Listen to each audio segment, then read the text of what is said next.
Oui, je suis désolé de faire la publicité pour mon livre, mais comme les gens racontent n'importe quoi sur ce que je dis, vous savez, je maîtrise parfaitement ce que je dis. Vous avez remarqué que je donne extrêmement peu d'interviews et seulement à des gens qui n'essaient pas de me piéger ou de me poser des questions qui rediffuseront en ayant découpé des choses à l'intérieur. Et donc, 100% de ce que j'ai dit sur notre chaîne YouTube, je l'écris ensuite et vous pouvez regarder tout ce que j'ai dit est là-dedans. Et donc, comme j'ai un de mes très bons amis qui était à l'Académie des sciences, et il m'a dit, mais Didier, on ne le sait pas, donc il faut que tu en reparles parce qu'on ne connaît pas ce livre et les gens disent n'importe quoi, rapportent que tu as dit n'importe quoi. Donc c'est très important que tu aies fait, ça s'appelle verbatim, c'est-à-dire chacun des mots que j'ai prononcés est dans ce livre, y compris ce que j'ai dit à l'Assemblée nationale, y compris ce que j'ai dit devant le Sénat. Et donc ça, ce sont mes textes intégralement, et bien sûr, ça s'est arrêté en décembre 2020, le suivant, qui couvrira l'année 2021, est en cours d'impression, et vous pourrez lire tout ce que j'ai dit, et ça évitera aux gens de raconter les bêtises, ce qui est devenu une manie dans ce pays. Voilà. Professeur Didier Raoult, est-ce que le Covid tue toujours autant aujourd'hui ? Alors, il faut regarder, alors bien sûr il y a des données sur lesquelles je reviendrai, qui sont des données publiques en France et dans le monde, mais globalement la question qui se pose actuellement, et que je crois être très importante, c'est qui meurt du Covid, et maintenant en France, qu'est-ce qui se passe ? Alors, toutes les données que je vais vous présenter aujourd'hui, aussi surprenantes qu'elles puissent vous paraître, ne sont que des données qui sont tout à fait officielles. C'est pas les miennes, c'est des données officielles. Premièrement, ça c'est l'INSEE, c'est-à-dire c'est ceux qui surveillent la mortalité, et donc vous voyez que, y compris par rapport à 2019, il n'y a jamais eu de surmortalité chez les gens de moins de 50 ans. Zéro. Il y en a eu moins de morts, vous voyez, c'est tout ce qu'on voit, et là ça c'est les derniers mois, c'est-à-dire depuis juin, vous voyez, il y a eu aucune surmortalité, et la mortalité va plutôt en descendant, avec la bonne nouvelle, c'est que même chez les plus de 85 ans, grâce, c'est le point positif de la gestion de cette crise, même il y a une diminution chez les plus de 85 ans qui est due au contrôle des EHPAD. Encore une fois, sur les données qu'on a, qui ont été entièrement analysées, celles de 2020, la moitié des morts étaient en EHPAD. D'accord, donc c'est eux qui meurent, et c'est pas une donnée qui nous est propre. Là, c'est les données maintenant aussi, les dernières données qui viennent d'Ontario, qui ont un système de veille sanitaire extrêmement intéressant et qui publient leurs données. Et vous voyez ici, ça c'est le nombre de personnes qui sont ici le nombre de personnes hospitalisées.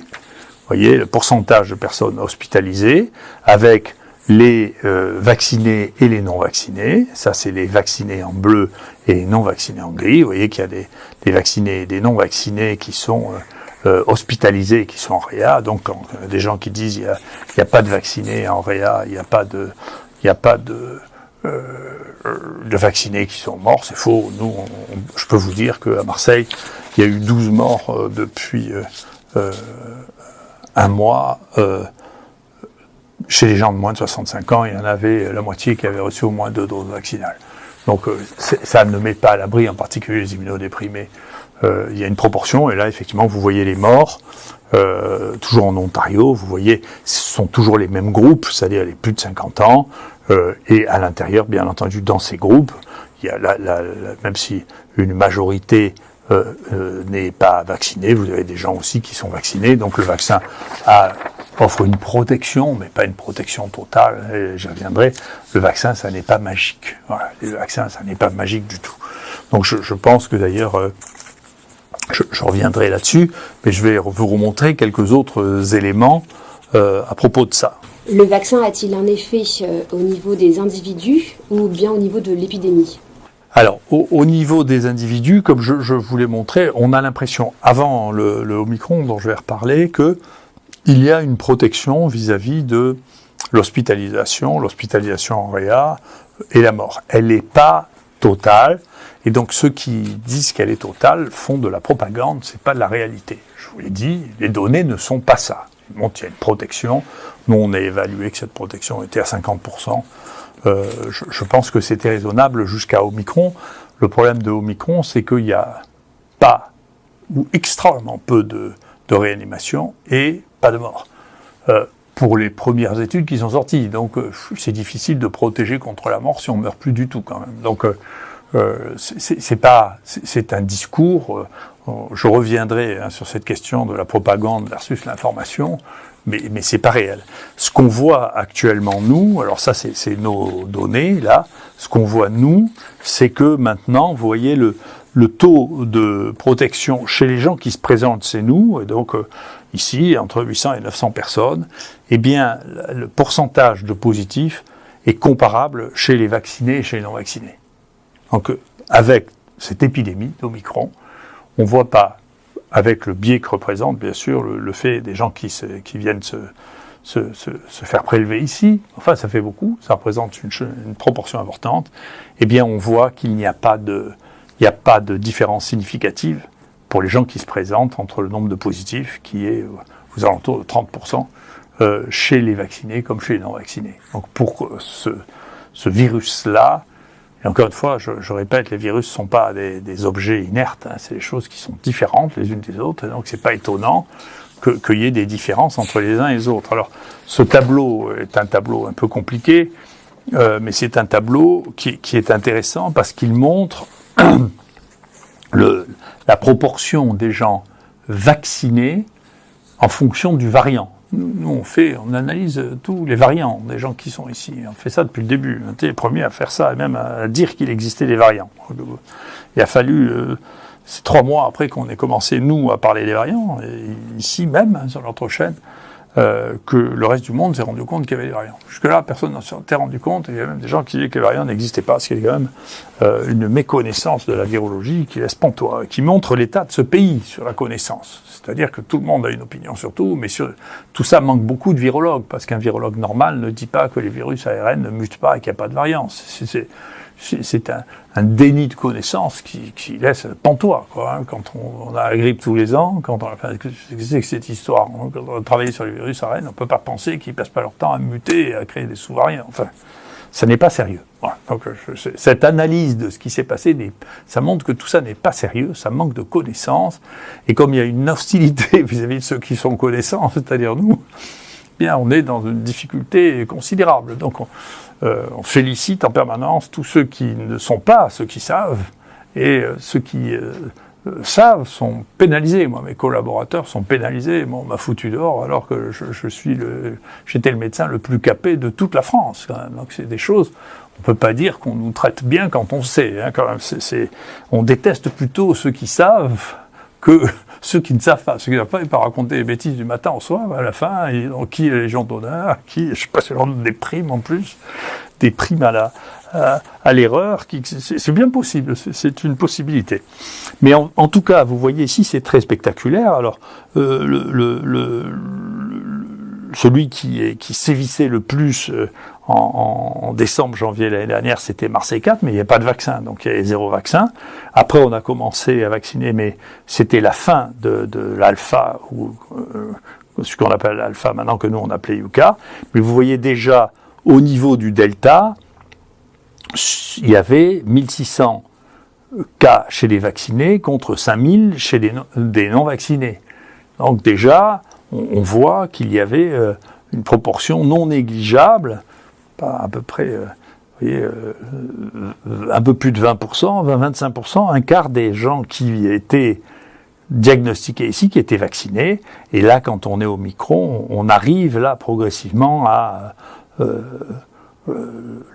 la moitié, plus de la moitié à peu près, ou un peu moins, 40% des gens qui sont positifs ici, qui sont vaccinés. Donc on voit que la protection vis-à-vis de Delta n'était pas exceptionnelle, mais vis-à-vis de Omicron, elle est encore moins bonne. Et les cas sont aussi symptomatiques chez les vaccinés que les non-vaccinés. C'est la même proportion. Les 2/3 des gens qui sont diagnostiqués ici, et qui ont un Omicron vacciné ou pas vacciné sont symptomatiques. Et les charges virales, C'est-à-dire le nombre de virus qu'il porte est aussi important qu'il soit vacciné ou pas vacciné. Donc l'idée que quelqu'un qui est vacciné et positif est moins dangereux que quelqu'un qui n'est pas vacciné et pas positif relève du conte de fées. Voilà. C'est pas vrai. Voilà. Donc ce qui est contagieux, ou bien alors il faut reprendre les maladies infectieuses au départ, les gens qui sont contagieux sont les gens qui sont porteurs d'un virus transmissible. Après, l'État, est-ce que peut-être qu'ils ne devraient pas l'être, mais en tout cas c'est comme ça, ils le sont, d'accord ? C'était pire, on n'a pas ça dans Omicron, mais on avait ça dans le Delta, avec les données qu'on avait, peut-être ça changera sur Omicron. Avec le Delta, c'était pire, c'est-à-dire que les gens qui étaient vaccinés avaient plus de virus, non seulement par la PCR, mais ici, à la différence des autres endroits, on cultive les virus. Voilà, Bernard Scola a la plus grande collection de culture de ce virus au monde. Et donc, il y avait plus de virus chez les gens vaccinés que chez les gens non vaccinés quand ils étaient positifs. Donc, on ne peut pas dire, si vous voulez vraiment éviter la contagion, il faut éviter que les gens soient porteurs de virus. Si c'est pas le vaccin, et de moins en moins, qui vous met à l'abri du portage du virus. Donc, il faut arrêter de fantasmer, si vous voulez, sur le vaccin. Et globalement, je vais vous dire une chose sur laquelle je vais revenir. Il ne faut pas confondre le vaccin comme une partie de la connaissance scientifique et le vaccin comme une religion. Quelle est cette différence entre justement le vaccin religion et le vaccin science ? Mais quand on dit qu'on est pour les vaccins, on est rentré déjà dans la religion. Ça n'a pas de sens. C'est-à-dire, vous ne pouvez pas être pour tous les vaccins, quels qu'ils soient. Par exemple, dans le vaccin pour le Covid, il y en a 5, 6, 7 différents qui ont des activités différentes, des risques différents. On voit bien, d'ailleurs. Il ne fallait pas le dire, et même maintenant, je ne sais pas s'il faut le dire, mais enfin, il y en a qu'on a arrêté parce qu'ils représentaient des dangers chez les jeunes, en particulier AstraZeneca et Janssen, qui faisaient des thromboses des veines cérébrales avec des gens qui devenaient aveugles. Donc, vous ne pouvez pas dire « je suis pour les vaccins ». Je veux dire, attends, il y a certains vaccins qui n'ont pas d'effets secondaires embêtants, et il y en a qui ont des effets secondaires embêtants. Deuxièmement, il y a des vaccins qui n'ont pas d'utilité dans l'endroit où vous êtes. C'est-à-dire qu'il y a des maladies qui sont locales. Pour les maladies qui sont locales, c'est important de se vacciner si vous y allez. Il ne faut pas le faire si vous n'y allez pas. Ça n'a pas de sens. Donc, c'est pas le vaccin qui est bien. La vaccine, le premier vaccin, était un vaccin qui était extrêmement mal toléré, pour lequel il y avait énormément de problèmes. Et donc, il a été arrêté quand il n'y a pas eu de variole, parce qu'il n'y en a plus depuis 1974. Et donc, c'est un vaccin qu'il ne faut pas faire. Il y avait une grande discussion à laquelle j'ai participé au moment de la suspicion de bioterrorisme, où la CIA faisait croire que Saddam Hussein avait ressorti le virus de la variole et qu'il y avait des modélisateurs de John Hopkins, justement, qui avait fait un film qui s'appelle Dark Winter, où il disait qu'il allait y avoir des millions de morts. Les Américains, de la même manière qu'ils ont fait la propagande pour le charbon, ont fait la propagande pour le risque de variole, ils sont allés jusqu'à vacciner à leur propre personnel, et on a découvert une maladie qu'on ne connaissait pas du tout avec la vaccine, qui était les myocardites. Et celui qui a le plus travaillé là-dessus, qui s'appelle Weinstein aux États-Unis, a estimé qu'il y avait 100 jeunes militaires qui étaient morts de la vaccine pour un fantasme, quand même. Donc, il faut faire attention à ce qu'on fait. C'est pas univoque. Et ça, la différence entre la religion et une théorie scientifique, ça a été très très bien expliqué par le plus grand épistémologiste, c'est-à-dire l'épistémologie, c'est l'histoire des sciences, et bien entendu, on ne peut pas comprendre la science si on ne comprend pas les erreurs de la science, on ne comprend pas l'analyse historique de la science. Moi, j'ai fait des cours d'épistémologie pendant 20 ans dans ma vie. Et le premier grand maître de l'épistémologie, c'est Karl Popper, et un des éléments pour lequel il est le plus connu, c'est ce qui différencie la religion d'une théorie scientifique, c'est la falsifiabilité, c'est-à-dire est-ce que vous pouvez imaginer, est-ce qu'il y a quelque chose qui permettrait de vous faire changer de théorie ou changer d'opinion. Si ça n'est pas falsifiable, si vous n'êtes pas capable de voir que c'est faux, eh bien, vous êtes sorti de la science pour rentrer dans la religion.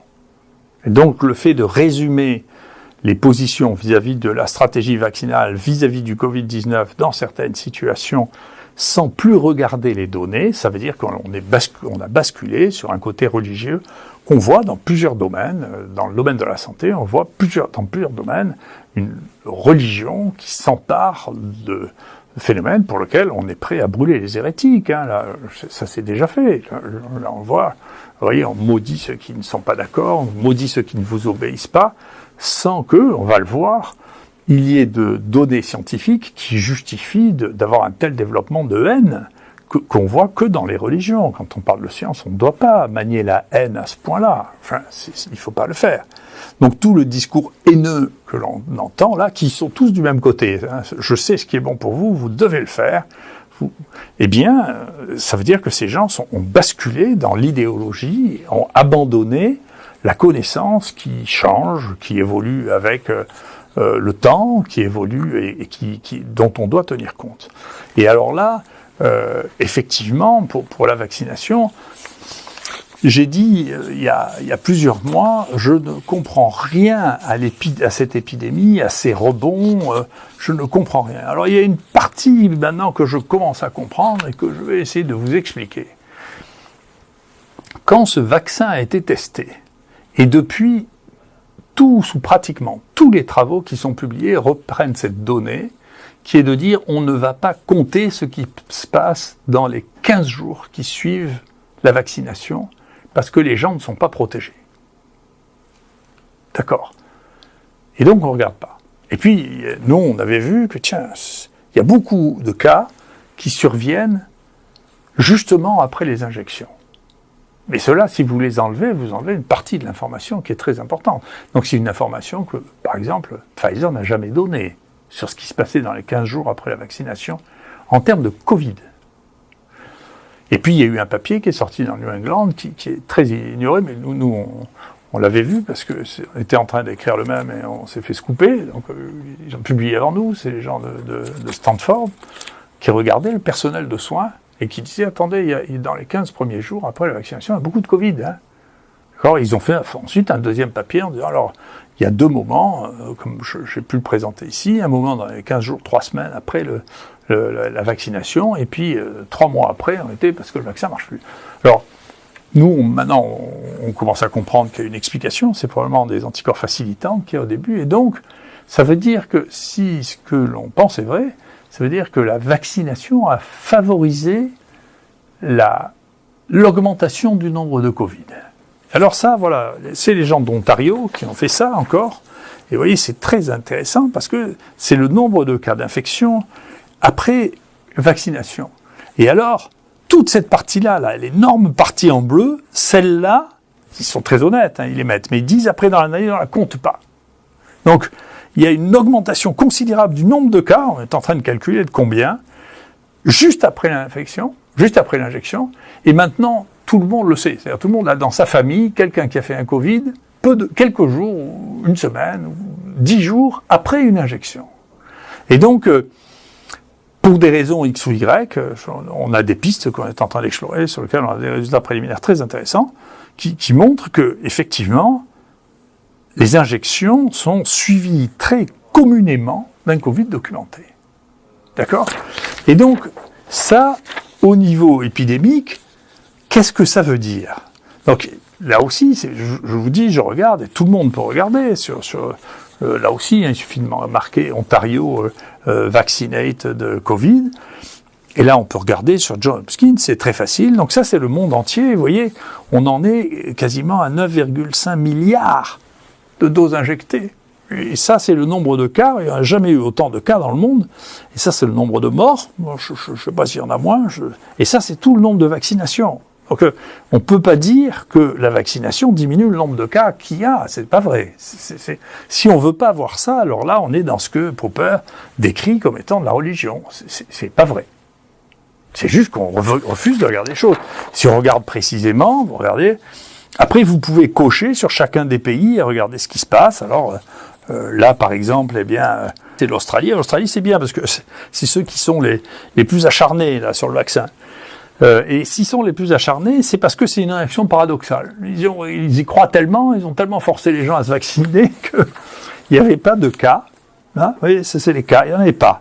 ils ont fait une campagne vaccinale massive, et depuis qu'ils ont fait cette campagne massive, ils ont eu, vous voyez, il faut regarder cette colonne-là, là, c'est les 28 jours. Donc en un mois, ils ont eu 800 000 cas, ce qui représente 80% des cas qu'ils ont depuis le début de l'épidémie.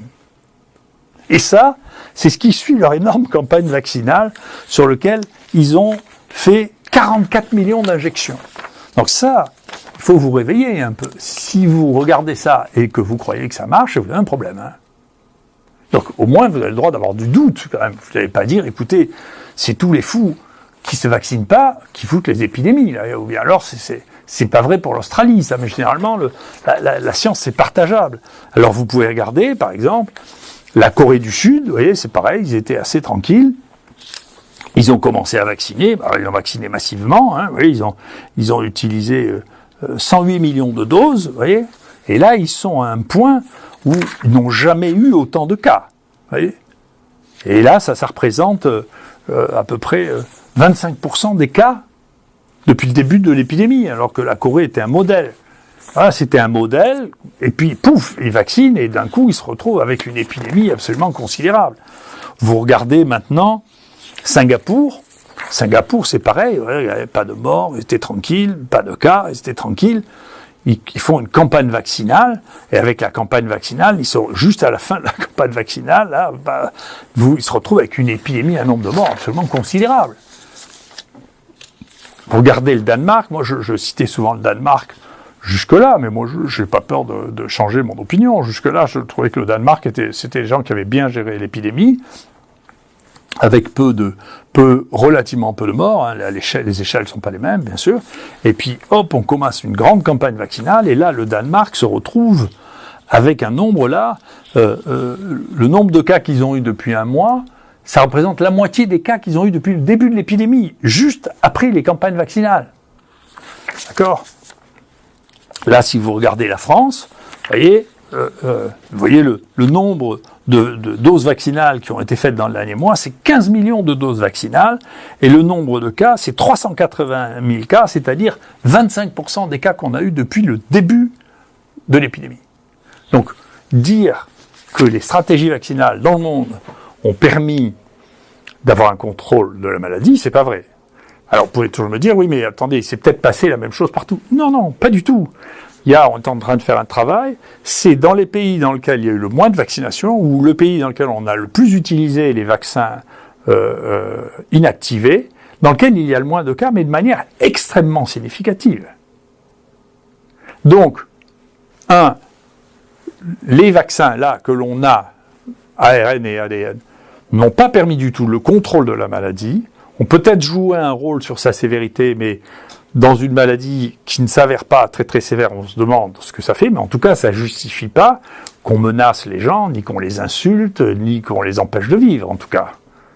Donc là aussi, l'intelligence, en particulier face à des maladies inconnues, à des vaccins inconnus, parce qu'on n'avait jamais fait ce type de vaccin.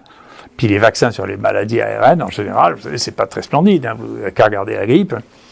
Tous les ans, on est obligé de faire un réaménagement, ça protège qu'une partie, le taux de vaccination se situe entre 50 et 70%, en particulier chez les sujets les plus âgés qui sont les plus à risque. Donc on sait bien qu'on a des problèmes avec ça. Et là, les temps d'évaluation plus le fait de négliger complètement, parce qu'on ne savait pas, on savait, le seul point qu'on savait, c'était pour la dengue. On savait que si on vaccinait les gens pour la dengue, maintenant on ne vaccine les gens contre la dengue que les gens qui ont déjà eu la dengue. C'est quelque chose qu'il faudra sûrement évaluer pour le Covid. Pourquoi ? Parce que il y a des anticorps facilitants après la vaccination, et donc si vous êtes exposé à la dengue, et que vous faites une dengue alors que vous avez été vacciné, vous faites une forme beaucoup plus sévère que si vous n'êtes pas vacciné. Donc le vaccin tue plus les gens qui vont faire une dengue, si vous n'avez pas déjà eu de dengue, que les gens qui ne sont pas vaccinés. Et donc maintenant, vous pouvez regarder ça sur n'importe quel site, l'OMS, on ne recommande le vaccin chez les enfants que chez ceux qui ont déjà fait une dengue. Parce que sinon, ils risquent de faire des formes plus graves. Donc, vous voyez bien que le vaccin, c'est pas si simple, c'est pas un miracle, c'est pas une baguette magique, ça doit être adapté à la situation.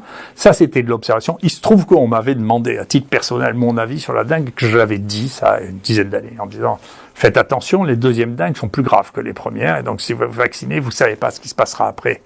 Bon, j'ai prêché dans le désert, mais peu importe, ça veut dire qu'on savait ça. Moi, je l'avais vu parce que j'ai vu beaucoup de dingues quand j'ai fait mon service militaire à Tahiti. Donc, et on voyait bien que les gosses qui avaient déjà fait une dingue faisaient des dingues hémorragiques. Ceux qui faisaient leur première dingue, ils faisaient un truc qui passait relativement facilement. Donc, chaque situation, donc il y a des vaccins dont on sait qu'ils aggravent les choses. C'est pas une nouveauté. Ça veut dire que c'est pas une baguette magique. Hier, je me rappelle, c'est une des raisons pour lesquelles je veux plus aller dans les plateaux télé. Il y a un de ces intervieweurs là qui m'expliquait ce que c'était la poliomyélite. Ça fait 2 ans qu'on a plus de poliomyélite vaccinale, c'est-à-dire qu'on induit des poliomyélites qu'il n'y a de poliomyélite naturelle. On a réintroduit avec des vaccins vivants, là c'est l'inverse de ce qu'on fait là maintenant, on a réintroduit dans des continents dans lesquels ça avait disparu depuis 30 ou 40 ans, de la poliomyélite, à cause des vaccins. Donc ça veut dire, c'est pas tous les vaccins qu'il faut arrêter. Ça veut dire, il y a des vaccins qui marchent très bien, il y en a y compris qui sont pas remboursés en France, il y en a qui marchent pas, il y en a qui sont dangereux. C'est comme ça. C'est pas une baguette magique. C'est pas de la religion. C'est de la connaissance. Et quand la connaissance évolue, nos stratégies doivent évoluer. Sinon, c'est comme si on était mort avant qu'on sache ce qui s'était passé depuis. On peut pas s'arrêter de penser, on peut pas s'arrêter d'analyser les choses. Voilà. Ensuite, je veux faire juste une mise au point là aussi parce que j'ai été mis en cause d'une manière qui m'ennuie sur les habitants de cette ville dans les quartiers nord où on est allé faire de la propagande en disant que les gens des quartiers nord n'étaient pas vaccinés et que du coup il y avait plus de gens malades dans les quartiers nord et plus de Covid dans les quartiers nord. C'est de la propagande, c'est pas vrai encore, c'est une de propagande en plus. Vous voyez, nous ici, on a des systèmes de surveillance, donc on voit très bien quartier par quartier le nombre de gens qui viennent se faire tester, ceux qui sont positifs, et on voit très bien qu'il n'y a pas plus de positifs et pas moins de positifs d'ailleurs dans les quartiers nord que dans les autres. Ici c'est un biais, c'est là où est l'IHU, donc quand les gens connaissent pas l'adresse, ils mettent l'adresse de l'IHU. Donc il n'y en a pas plus dans le 5e. Mais nos amis pompiers de la ville de Marseille nous donnent des éléments de surveillance très très fiables qui prédisent vraiment les épidémies, qui détectent les épidémies, je ne veux pas dire prédire, qui détectent les épidémies plus précocement. Et vous voyez, ça c'est la ville de Marseille, ça c'est les quartiers nord. Vous voyez qu'il n'y a pas plus de quartiers nord, et même actuellement, c'est les quartiers les plus riches, peut-être c'est le retour du ski, vous voyez, qui sont les plus infectés. C'est pas les quartiers nord. Donc il faut arrêter de stigmatiser les gens des quartiers nord parce que c'est pas bien, y compris quand on croit bien faire ou quand on veut moi me faire du mal. D'abord, je m'en fiche. Et ensuite, c'est pas bien d'insulter les gens, de les stigmatiser en disant que c'est des imbéciles et qu'ils devraient se vacciner. Et la preuve, c'est qu'ils ont des épidémies. C'est juste faux. Et là aussi, il faut arrêter. Face à la réalité tangible et mesurable, il faut changer d'avis. On ne peut pas garder le même avis tout le temps parce que la connaissance augmente et qu'on doit changer avec la connaissance. Vous dites toujours qu'on ne peut pas prédire l'avenir, mais que va-t-il se passer avec Omicron ? Le savez-vous ? J'en sais rien, mais on a des éléments qui nous permettent de réfléchir un peu différemment. D'abord, sur cette première fiche, vous voyez que ça, c'est les variants. Je m'excuse de parler toujours des variants. Vous voyez, c'est le premier variant qu'on ait trouvé. C'est le premier variant décrit au monde. Et il n'a toujours pas considéré comme un variant. Mais vous voyez, qu'on a appelé Marseille 4, vous voyez que c'est lui qui a fait il est né en France, dans les élevages de visons, et c'est lui qui a fait tout ça. D'accord ? Après, il y a eu, en Espagne, un autre variant qui est né très précocement, que nous, on a détecté assez tôt ici, l'été aussi, qu'on a appelé Marseille 2, mais qui s'est pas implanté ici. Je sais pas pourquoi il y en a un qui s'est implanté, pas l'autre, j'en sais rien du tout. Mais c'est lui qui s'est implanté en Angleterre. C'est probablement la raison d'ailleurs pour laquelle les Anglais n'ont pas baptisé Marseille 2, c'est parce qu'il y en a eu très peu ici, vous voyez. Et en Angleterre, ils ont été probablement un tourisme espagnol plus important des Anglais qu'en France. Et donc, ils ont eu ça. Ensuite, le rouge, là, que vous voyez, c'est l'anglais. Et puis ensuite, le vert, là, c'est le delta. Et donc, au Danemark, vous voyez qu'ils ont eu, en fonction de leur voyage touristique, ils ont eu un petit mélange des virus qui circulaient par ailleurs, et puis ensuite ils ont fait comme tout le monde, comme nous, ils ont eu le variant anglais, et puis le variant Delta. Nous ici, vous voyez, on a eu les variants sud-africains, parce qu'on a une population comorienne assez importante en France et qui a été contaminée par cette épidémie. Donc vous voyez que il y a des variants, bien sûr, et que ces variants ne sont pas les mêmes d'un endroit à l'autre, et que on ne sait pas pourquoi il y en a un qui prend le dessus sur un autre. C'est quelque chose qui est étrange. Pour l'instant, j'ai pas la moindre explication. En revanche, du coup, ce Marseille 4, on l'a étudié de manière extraordinaire. On a fait pratiquement 10 000 génomes complets, séquences complètes, pour comprendre comment un virus apparaissait, se diffusait. Pourquoi il donne ces courbes bizarres et pas une courbe banale, vous voyez, qui allait relativement plus banale. Pourquoi il donnait ça? Qu'est-ce qui se passe? Alors c'est un papier qui est en ligne aussi, qu'on peut regarder, et que vous voyez ici, vous voyez, qui est le Marseille 4. Vous voyez ce qui se passe? Vous avez régulièrement une mutation, petit changement, qui rend le virus plus efficace. Et ce virus cause une épidémie. Celui-là est absolument typique, c'est celui qu'on appelait 4B. Il a 4 mutations, il arrive ici et ouf, il donne une épidémie incroyablement violente, ici. Ça va être janvier. C'est celui qui va tuer le plus de tous, celui-là. Chez nous, en France, à ma connaissance. Quand on soigne les malades, quand on ne soigne pas les malades, il y a plus de morts. C'est pour ça que... Mais nous, on les a tous soignés. Donc, c'est des gens qui ont été ici. Donc, s'il y a plus de morts ici, c'est que le virus avait quelque chose de plus. Et vous voyez, à chaque fois, on a mesuré, à chaque fois qu'il y a quelque chose qui a un nouveau mutant qui apparaît, vous voyez, un linéage, ce qu'on appelle les variants, c'est quand ils ont plus de 5 mutations et plus de 50 cas, c'est un variant. Les autres, c'est des mutants, mais c'est des mutants qui peuvent initier une nouvelle petite épidémie, et ça explique que, en particulier, vous voyez, ici, ça baissait. Alors, quand on regardait l'évolution de l'épidémie, ça baissait, et puis hop, ça remonte ici, et c'est en grande partie lié à ce nouveau variant qui est arrivé, qui est en réalité une autre épidémie. D'accord? Donc c'est des épidémies différentes. Et qu'est-ce qui fait que ça s'arrête? Eh bien, vous regardez au fur et à mesure, vous voyez, les mutations, alors non seulement, bien sûr, il y a des mutations, mais elles ont un rythme tout à fait régulier, c'est-à-dire qu'en moyenne, il y a une mutation tous les 15 jours, sur toutes les branches virales. Et au bout d'un moment, ça veut dire qu'elles se dispersent, parce qu'ils n'ont pas tous les mêmes mutations. Et quand vous arrivez à ce degré de dispersion-là, quand un nouveau clone ou un nouveau sous-linéage a accumulé un certain nombre de mutations, en moyenne 7 à 8 mutations, en réalité, il disparaît. Parce qu'il est trop dispersé, et que ces petites mutations qui n'ont pas d'effet favorable, c'est-à-dire qui ne permettent pas de refaire une nouvelle branche, ont un effet en s'accumulant défavorable qui fait qu'ils s'épuisent. Et donc ce qui se passe, c'est que vous voyez, il y en a de moins en moins de chaque linéage, et finalement ils sont épuisés, et donc ça donne une forme, ça c'est mon ami Hervé Chaudet qui a fait ça, ça donne une forme en entonnoir, si vous voulez, c'est-à-dire qu'au fur et à mesure il y a de plus en plus de divergences, et quand on est arrivé à un certain degré de divergence, ça s'arrête. D'accord, il n'y a pas un autre clone pour reprendre.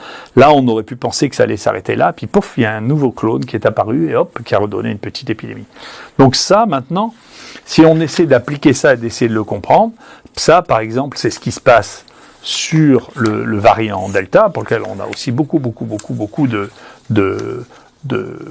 séquences, grâce à Emergen, c'est le gouvernement qui nous a permis d'avoir un équipement qui nous permet de faire ça, et donc vous voyez que quand ils font quelque chose de gentil pour nous, c'est pas pour nous, c'est pour le pays, je le dis, je suis neutre, j'utilisais pas le Novasec, tout ça, c'est des points positifs. Après, le reste, je suis pas d'accord avec tout, mais c'est mon droit comme citoyen et c'est mon devoir comme scientifique. Vous voyez que c'est ce qui s'est passé pour le Delta à partir d'un certain point, à partir d'un certain nombre d'accumulations de mutations dans chacune des sous-branches. Tout ça, c'est des sous-branches différentes du Delta, Et donc, c'est pas une épidémie. Vous voyez, toutes ces branches-là sont des épidémies différentes, des petites épidémies différentes, qui ont commencé avec une mutation spécifique qui leur a permis de se développer. Et vous voyez qu'à partir d'un certain nombre de mutations, que vous voyez mieux sur ce dessin-là, vous voyez, là on regarde les rapports génétique des virus entre eux, tandis que là, on regarde l'apparition des mutations. Vous voyez que sur chaque branche, au bout de 7-8 mutations, la branche s'arrête. Et donc, on peut dire que quand il y a, sur ce que nous avons observé jusqu'à maintenant, quand il y a une nouvelle branche qui apparaît, quand elle a accumulé 7, 8, 9 mutations, elle disparaît. Et si vous ramenez ça à chaque mutation, en paraît, il y a une mutation nouvelle tous les 15 jours, ça veut dire que 7, 8 mutations, c'est la durée d'une épidémie avec un clone unique, ça veut dire 3 mois et demi, 4 mois. Voilà. Et donc, où est-ce qu'on en est pour Omicron ? Eh bien voilà, Omicron, ça c'est les séquences que nous avons nous, vous voyez. Voilà, il y a une divergence déjà très très extraordinaire de ces Omicron. Il y a plein de nouveaux clones qui apparaissent. Et là, vous voyez, si on regarde quel est le nombre de mutations dans chaque clone, vous voyez qu'on n'en est pas à 7 ou 8, donc on en est plutôt à 3-4. D'accord ? Et ça, si ça se passe avec Omicron comme avec les autres, c'est-à-dire qu'il y en a encore pour 3 mois, 2 à 3 mois. Enfin, 2 mois. Voilà. Si ça se passe comme les autres. Donc si le profil que nous avons défini pour le Marseille 4, avec plus de 10 000 séquences, on a des capacités d'analyse de séquences qui n'existaient pas avant, et donc on peut prendre un clone et le surveiller.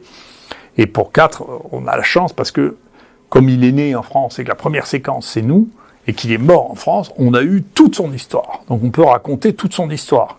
Alors, est-ce que toutes les histoires de Covid vont être les mêmes ? J'en sais rien du tout.